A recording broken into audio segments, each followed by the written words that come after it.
एक कबूतर और एक कबूतरी एक पेड़ की डाल पर बैठे थे। उन्हें बहुत दूर से एक आदमी आता दिखाई दिया। कबूतरी के मन में कुछ शंका हुई और उसने कबूतर से कहा कि चलो जल्दी उड़ चले, नहीं तो ये आदमी हमें मार डालेगा।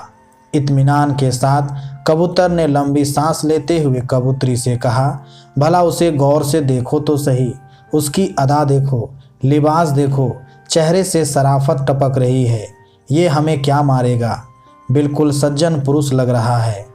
कबूतर की बात सुनकर कबूतरी चुप हो गई। जब वह आदमी उनके करीब आया तो अचानक उसने अपने वस्त्र के अंदर से तीर कमान निकाला और झट से कबूतर को मार दिया और बेचारे उस कबूतर के वहीं प्राण पखेरु उड़ गए। असहाय कबूतरी ने किसी तरह भागकर अपनी जान बचाई और बिलखने लगी।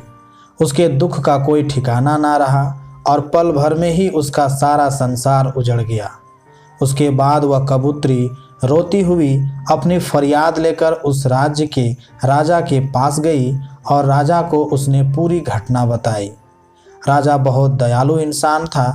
राजा ने तुरंत अपने सैनिकों को उस शिकारी को पकड़कर लाने का आदेश दिया। तुरंत शिकारी को पकड़कर दरबार में लाया गया। शिकारी ने डर के कारण अपना जुर्म कबूल कर लिया। उसके बाद राजा ने कबूतरी को ही उस शिकारी को सजा देने का अधिकार दे दिया और उससे कहा कि तुम जो भी सजा इस शिकारी को देना चाहो दे सकती हो, तुरंत उस पर अमल किया जाएगा। कबूतरी ने बहुत दुखी मन से कहा कि हे राजन, मेरा जीवन साथी तो इस दुनिया से चला गया, जो फिर कभी भी लौट कर नहीं आएगा। इसलिए मेरे विचार से इस क्रूर शिकारी को बस इतनी ही सज़ा दी जानी चाहिए कि अगर वो शिकारी है तो उसे हर वक्त शिकारी का ही लिबास पहनना चाहिए।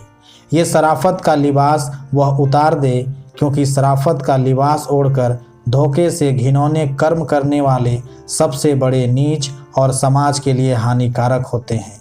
कबूतरी ने कहा, जब हम किसी को जीवन दे नहीं सकते तो किसी का जीवन लेने का अधिकार मुझे नहीं है।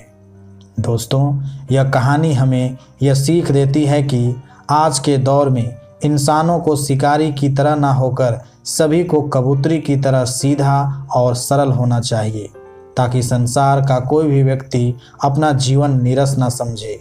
साथ ही शिकारी की तरह सज्जन लगने वाले लोगों से हमें सावधान होना चाहिए। धन्यवाद।